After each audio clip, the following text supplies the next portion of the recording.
Преди да отидем в ресторанта, всички се събрахме пред разперко. Това е мястото, където всички шуменски абитуриенти се събират за снимки, а после се качихме на паметника създатели на българската държава. Ако някога сте ходили там, знаете колко внушително и леко зловещо е това място. Огромни, кубични бетонни фигури на ханове и царе, извисяващи се на десетки метри височина, тесни процепи, през които вятърът вие като жив човек и стотици стъпала. Бяхме наели професионален фотограф. Беше късен следобед, небето се беше заоблачило с тежки сиви облаци, а горе на платото духаше леден вятър, който разваляше прическите ни. Аз и най-добрата ми приятелка, Симона, позирахме на едни от стълбите точно под масивната фигура на хан Крум. Фотографът нагласеше осветлението си, затова аз извадих телефона си, за да ни направя няколко селфита и снимки в цял ръст, използвайки опцията за бързо снимане. Направих около 20 кадъра за секунди. Симона се смееше и си оправяше роклята. Докато чакахме фотографа, отворих галерията си, за да разгледам снимките. Увеличавах лицата ни, за да видя дали сме излезли добре. Всичко изглеждаше нормално в първите 3 снимки. Но на четвъртата забелязах нещо в задния план. Високо горе, на една от бетонните платформи между статуите, стоеше фигура. Не приличаше на турист или абитуриент. Беше изключително висок, несъразмерно слаб силует, облечен в нещо, което приличаше на дълго черно на метало или мантия, която се вееше от вятъра. Фигурата нямаше ясно лице. На мястото на главата сякаш имаше само гладка, тъмна повърхност. Плъзнах пръст към петата снимка. Фигурата вече не беше на платформата. Беше слязла едно ниво по-надолу. 6-та снимка. Фигурата беше на стълбите зад гърба на фотографа ни, но никой не я забелязваше. 7-ма снимка. Тя беше слязла още по-близо, разперила дългите си подобни наклони ръце. Осъзнах, че това са снимки, направени в рамките на части от секундата. Нищо човешко не можеше да се движи толкова бързо. Сърцето ми подскочи в гърлото. Свалих телефона и погледнах нагоре към паметника с просто око. Нямаше нищо. Само студеният бетон на хановете и сивото небе. Фотографът продължаваше да сменя обективите си, а Симона си проверяваше грима в едно огледалце. Симона, виждаш ли някой горе на стълбите? Попитах аз, опитвайки се да скрия паниката в гласа си. Никой няма, луда ли си? Замръзнахме тука, отвърна тя, тракайки с зъби. Реших, че телефонът ми е направил някакъв софтуерен дефект от светкавицата. Вдигнах го отново и пуснах камерата в режим лайв фото. Опцията, която записва няколко секунди видео преди и след самия кадър. Насочих телефона към Симона и снимах. Отворих снимката и задържах пръста си върху екрана, за да се възпроизведе движението. На екрана Симона се усмихваше, а точно зад нея, от самото бетонно стъпало, сякаш изниквайки от самия камък, се издигна същият онзи черен силует. Той се надвеси над нея, отвори нещо, което приличаше на бездънна паст, и в този момент видеото свърши. Свалих телефона ужасена. Симона стоеше пред мен, жива и здрава, но изведнъж потръпна и се хвана за врата. Еха, какъв леден въздух ме удари изведнъж във врата. Чак ме заболя, каза тя и разтри кожата си. Там, където се докосваше, се появи тъмно-червено петно, което приличаше на измръзване.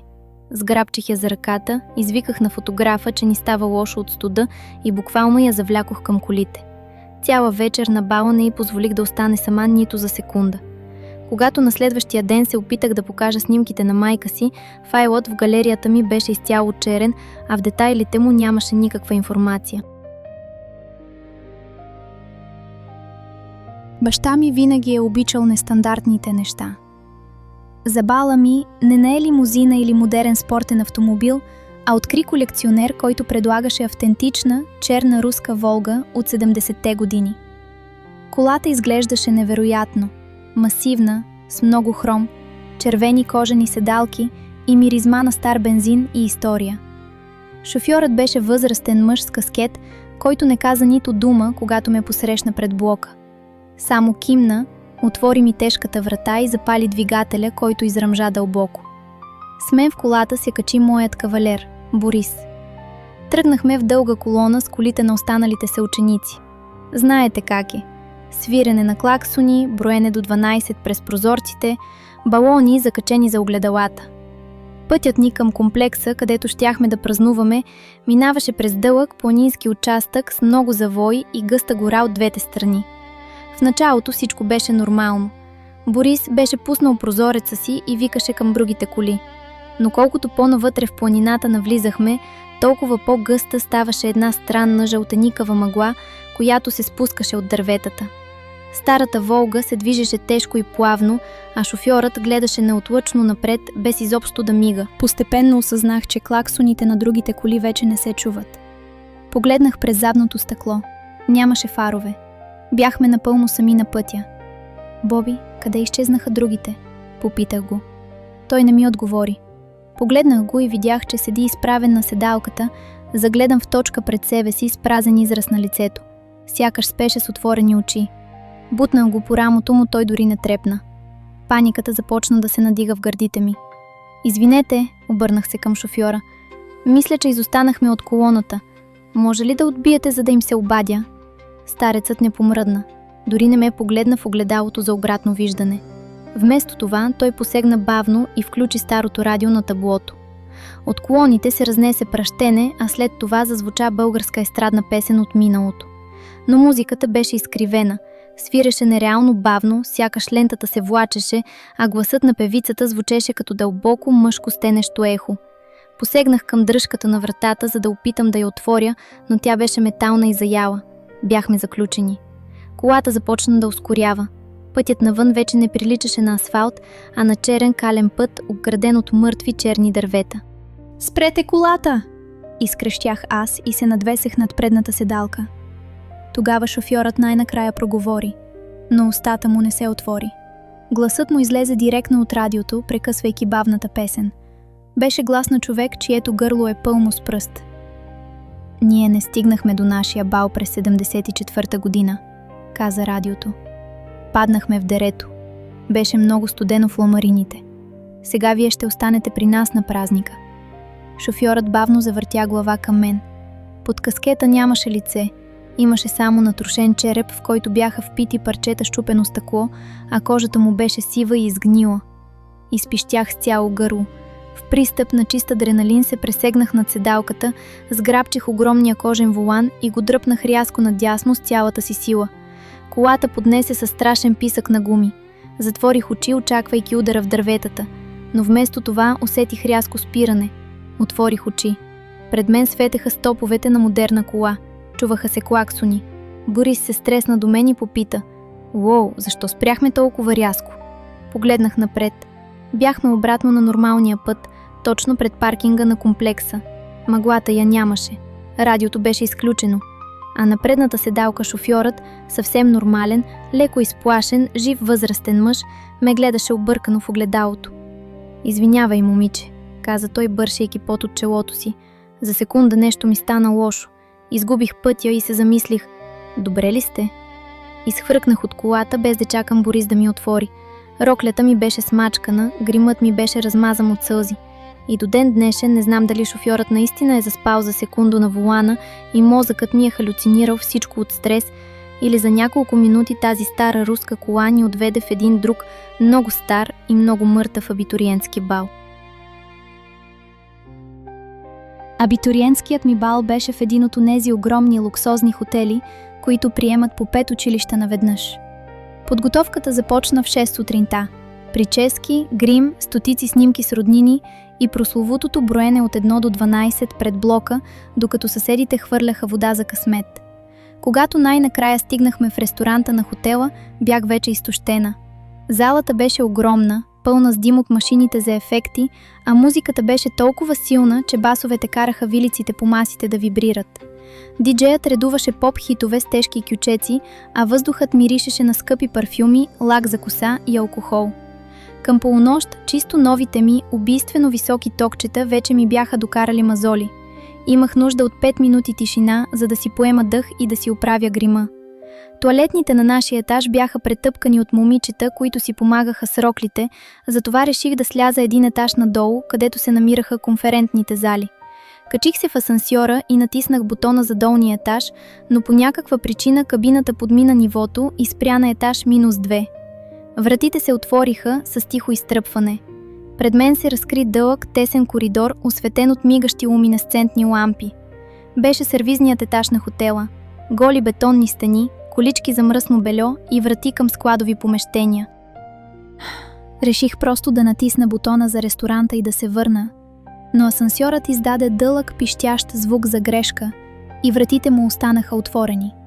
Панелът не реагираше. В този момент усетих колко нереално тихо е тук долу. Музиката от партито, която горе кънтеше в гърдите ми, тук звучеше само като глухо, ритмично туптене дълбоко в стените. Туп, туп, туп. Излязох в коридора, за да потърся стълбището.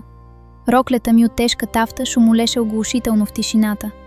Направих няколко крачки и спрях. От към тъмния край на коридора, там където лампите бяха изгорели, се чуваше звук. Трап, плъзгане, трап. Звучеше като стъпки от токове, но ритъмът им беше странен, отривист, накъсан, придружен от шума на много плат, който се влачи по цимента. Присвих очи, опитвайки се да видя нещо в мрака. От сенките бавно изплува силует на жена. Тя носеше бална рокля, но не като нашите. Роклята й беше огромна, с пристегнат курсет, буфан ръкави и десетки пластове тюл, типична за модата от началото на миналия век. Беше избеляла, почти сива, покрита с тъмни петна. Момичето беше обърнато с гръб към мен. Главата й беше клюмнала напред, а ръцете й бяха вдигнати във въздуха, сякаш държеше невидим партньор. И тя танцуваше. В пълната тишина на мазето, тя танцуваше валс със собствената си сянка. Движенията й бяха изключително резки, механични, сякаш ставите й не се огъваха правилно. Трап, плъзгане, завъртане. Извинете, промълвих аз, а гласът ми прозвуча жалко и тънко. Танцът спря на секундата. Момичето замръзна с вдигнати ръце. За част от секундата тишината беше толкова дълбока, че чувах собствения си пулс. А после тя бавно завъртя главата си назад. Лицето й беше скрито зад гъста сплъстена коса, но през кичурите видях очите й, широко отворени, изцъклени, отразяващи мигащата луминесцентна светлина.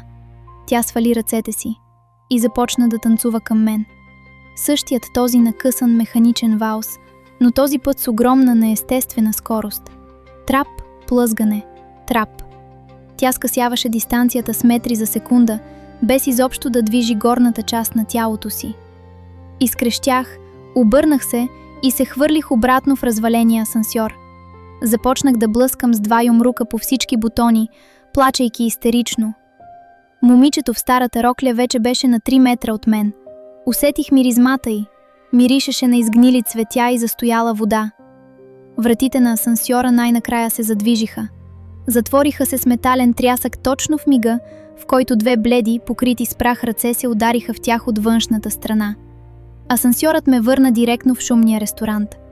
Когато излязох, музиката ме удари като физическа вълна, а съучениците ми продължаваха да танцуват, без да подозират нищо. Прекарах остатъка от вечерта седнала на масата си, трепереща, и не отидох до тоалетна нито веднъж.